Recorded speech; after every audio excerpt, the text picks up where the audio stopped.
तो देखिए डील हो चुकी है अमेरिका और ईरान के बीच में, लेकिन डील हुई क्या है इसको लेकर सस्पेंस बरकरार है। लेकिन अब सऊदी मीडिया ने समझौते के बारे में एक्सक्लूसिव जानकारी दी है अपनी रिपोर्ट में। नमस्कार, मैं हूं नीलू।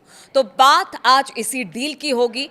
देखिए जो अमेरिका और ईरान के बीच शांति समझौता था, शुक्रवार को जिनेवा में इस पर हस्ताक्षर होगा और हर कोई ये जानना चाहता है कि इस डील में क्या क्या शामिल है। लेकिन अभी तक इसका ड्राफ्ट जो है वो सार्वजनिक नहीं हो पाया है और इस बीच सऊदी मीडिया ने समझौते के बारे में एक्सक्लूसिव जानकारी दी है। सऊदी मीडिया आउटलेट अल अरबिया ने दावा किया है कि उसे अमेरिका और ईरान के बीच हुए समझौते की कॉपी मिली है और इस दस्तावेज में युद्ध खत्म करने के लिए एक व्यापक रूपरेखा तैयार की गई है। और देखिए, जैसा मैं कह रही थी कि ईरान को एज है, जीता कौन हारा कौन, लेकिन आखिर अल्टीमेटली ईरान की ही जीत हुई है। और इस रूपरेखा जो 14 बिंदु पर बातचीत हुई है, सहमति बनी है, उसमें साफ तौर से यह दिखाई देगा।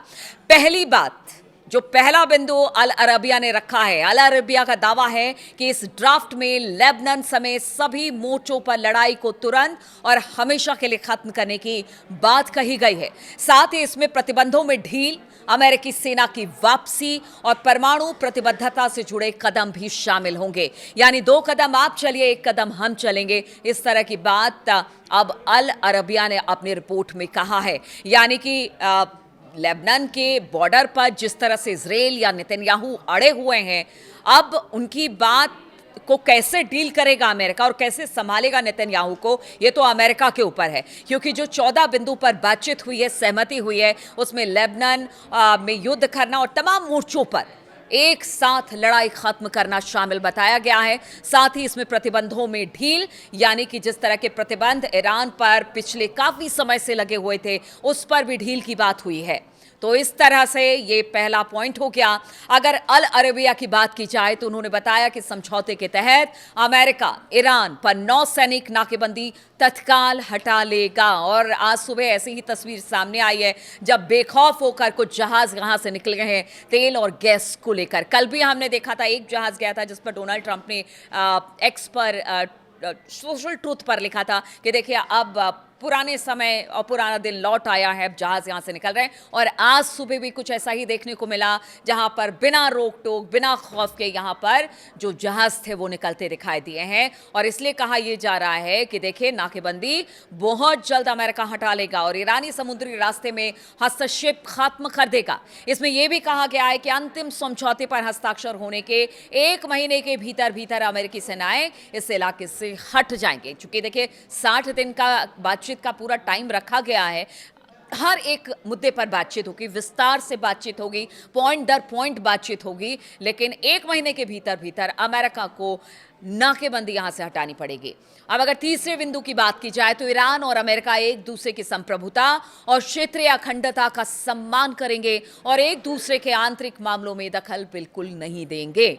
इसका मतलब यह हुआ कि ईरान अगर कह रहा है कि हम एक संप्रभु देश हैं, हमारे मामले में अमेरिका दखल ना दे। पीछे हमने देखा था किस तरह से सड़कों पर जो विद्रोही थे वो ईरान की सड़कों पर उतरे।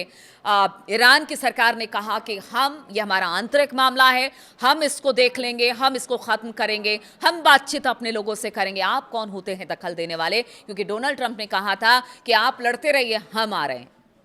तो ये तो साफ तौर से दखल देना हुआ था। इसलिए कहा यह जाए, चाहे कुछ हो जाए, अमेरिका ईरान के आंतरिक मामलों में कोई दखल नहीं देगा और ना ही ईरान अमेरिका के मामलों में दखल देगा। अब चौथी बात, बदले में ईरान 1 महीने के भीतर भीतर हॉर्मुज़ स्ट्रेट की को फिर से खोल देगा, जिससे दुनिया के सबसे अहम ऊर्जा मार्गों में से एक से आवाजाही पूरी तरह से बहाल हो जाएगी। और ये पहले ही बात हो चुकी है, लेकिन चूंकि वहां पर बारूदी माइंस बिछे हुए हैं, इसलिए कहा जा रहा है कि इसमें वक्त लगेगा। कितना वक्त लगेगा? 1 महीना, 2 महीना, 3 महीना, नहीं पता, लेकिन शुरुआती तौर से यही कहा जा रहा है कि 1 महीने का है कि आप बहाल कर दीजिए। हालांकि देखिए, अभी से जहाज आने जाने शुरू हो गए। आज सुबह की तस्वीरें भी, यानी कि 17 तारीख की सुबह की तस्वीरें बहुत सुखद थी क्योंकि यहाँ से जहाज निकल रहे थे।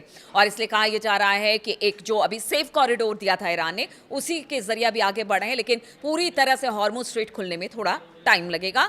और इस फ्रेमवर्क के अहम हिस्से में ईरान के पुनः निर्माण की योजना भी शामिल है। देखिए, ये भी एक बड़ी बात है, पुनः निर्माण की बात हो रही है। हालांकि इसको ही लेकर ये कहा गया कि ऐसा कुछ नहीं है और पैसे अमेरिका नहीं देगा, लेकिन रिकंस्ट्रक्शन की बात भी ईरान की हो रही है। यानी हर मोर्चे पर ईरान युद्ध से पहले भी ये कहता रहा, ईरान युद्ध के समय भी ये कहता रहा और ईरान युद्ध के बाद भी ये कहता रहा कि देखिए जो भी हमारी मांगे हैं, मान लीजिए हम ईरान और अमेरिका के बीच जो इस वक्त युद्ध हो रहा है, जो इस वक्त पूरी दुनिया में हाहाकार मचा हुआ है, उस युद्ध को हम तुरंत खत्म कर देंगे।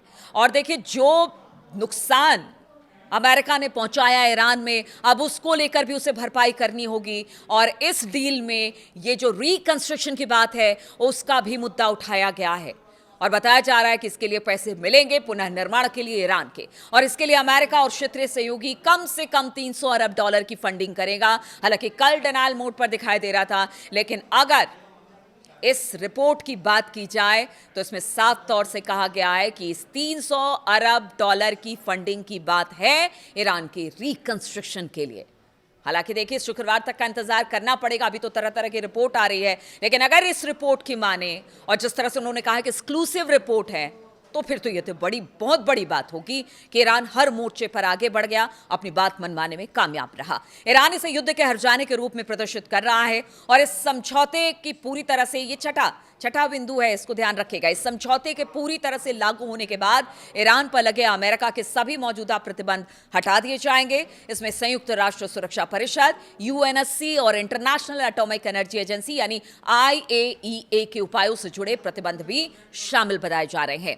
वहीं 7वें बिंदु की बात की जाए तो अल अरबिया के अनुसार, देखिए एक बात तो स्पष्ट कर दें, ये ईरान की कोई अखबार नहीं, कोई न्यूज़ एजेंसी नहीं है, ये अल अरबिया है और उसकी तरफ से ये अगर रिपोर्ट आई है तो उसमें कुछ ना कुछ तो सच्चाई होगी। अल अरबिया के अनुसार ईरान के कच्चे तेल के निर्यात को पूरी मंजूरी मिल जाएगी, जिसमें ग्लोबल बैंकिंग, इंश्योरेंस और शिपिंग सिस्टम तक पहुंच शामिल बताया जा रहा है। क्योंकि अभी देखिए अमेरिका ने जिस तरह से प्रतिबंध लगा रखा था कि यूरोपियन यूनियन है वो ईरान से तेल नहीं खरीद रहा था, इधर अमेरिका नहीं खरीदा, भारत पर दबाव बनाया जाता, चीन, रूस, सब पर दबाव बनाया जा रहा था। लेकिन अब ये बताया जा रहा है कि अब यहाँ से कच्चे तेल का जो व्यापार है वो शुरू हो जाएगा। ग्लोबल बैंकिंग, इंश्योरेंस और शिपिंग सिस्टम तक पहुंच इसमें शामिल बताई जा रही है। आप समझिए ईरान को कितना फायदा होगा।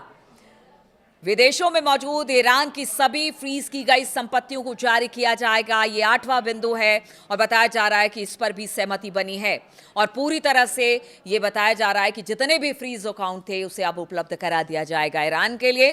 तो ईरान के पास अब बहुत सारा पैसा आने वाला है जिससे ईरान अपने डेवलपमेंट की बात करेगा। 9वें पॉइंट की बात की जाए तो समझौते में ईरान ने वादा किया है कि वो कभी भी परमाणु हथियार नहीं बनाएगा।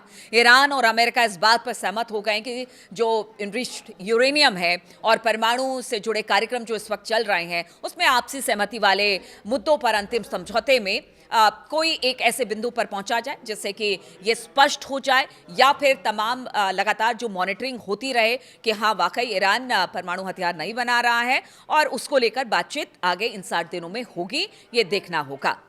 यानी ईरान ने कह दिया है कि जो स्थिति है वैसी स्थिति ही रहेगी, बहुत ज़्यादा यूरेनियम का एनरिचमेंट वो नहीं करेगा, परमाणु कार्यक्रम पर बहुत ज़्यादा बात नहीं होगी। हाँ, यूरेनियम की उतनी आवश्यकता होगी जितना देश को चाहिए, लेकिन उससे ज़्यादा नहीं।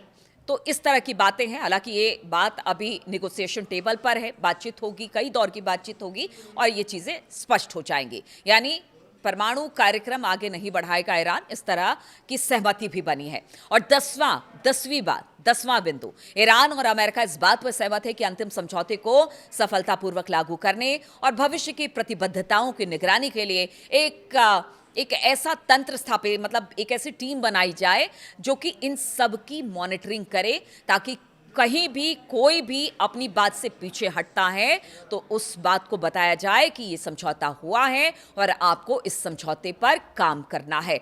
तो ये है पूरी डील जो कि अल अरबिया के रिपोर्ट में एक्सक्लूसिव आई है। अब इस डील में अगर आप ज़्यादातर बिंदुओं को देखें 7 से 8 पॉइंट में, तो ईरान को एज मिल रहा है, ईरान जीत रहा है। अब तो ईरान को लग रहा है कि अच्छा किया अमेरिका ने हम पर हमला कर दिया, कम से कम उनकी जो इतने दिनों की बातचीत थी, जो हो नहीं पा रही थी, अब वो डील के जरिए खत्म होगी। यानी ईरान एक बार फिर से अपने आप को स्टैब्लिश करेगा। जो सैंक्शन पीछे लगाए गए थे उससे ईरान की इकोनॉमी पर अच्छा खासा असर पड़ा था, लेकिन अगर ये डील हो जाती है, अगर सही तरीके से ये डील आगे बढ़ती है, तो फिर ईरान के पास पैसा ही पैसा होगा और ईरान एक बार फिर से अपनी इकोनॉमी को बूस्ट कर पाएगा और पूरी दुनिया में जिस तरह से कच्चे तेल का व्यापार है वो कर पाएगा। तो ईरान के लिए तो ये बहुत अच्छी खबर है। अब देखिए, शुक्रवार तक का इंतजार करना पड़ेगा जब डील पर हस्ताक्षर हो जाएंगे। पूरी बात इस डील के सामने आ जाएगी कि आखिर कहीं अमेरिका ने बड़ी गलती तो नहीं कर दी ईरान पर हमला करके, और इससे ईरान का ही फायदा हुआ। अमेरिका का तो जो होगा सो होगा, उसके अपने देश के लोग ही अब उन पर सवाल खड़े कर रहे हैं और ये बहुत जल्दी मिड टर्म चुनाव में ट्रंप को भी पता लग जाएगा। बहुत बहुत शुक्रिया मेरे साथ इस वीडियो में शामिल होने के लिए, और आपके कमेंट का इंतज़ार रहता है। आप ज़रूर इस पर अपना कमेंट दीजिए, बताइए कि क्या वाकई आपको ऐसा लगता है कि ईरान की जीत हुई है, जो निगोसिएशन हुआ है वो ईरान की बेहतरी के लिए काफ़ी मुफीद है, फ़ायदेमंद है। तो आपके कमेंट्स का इंतज़ार रहेगा।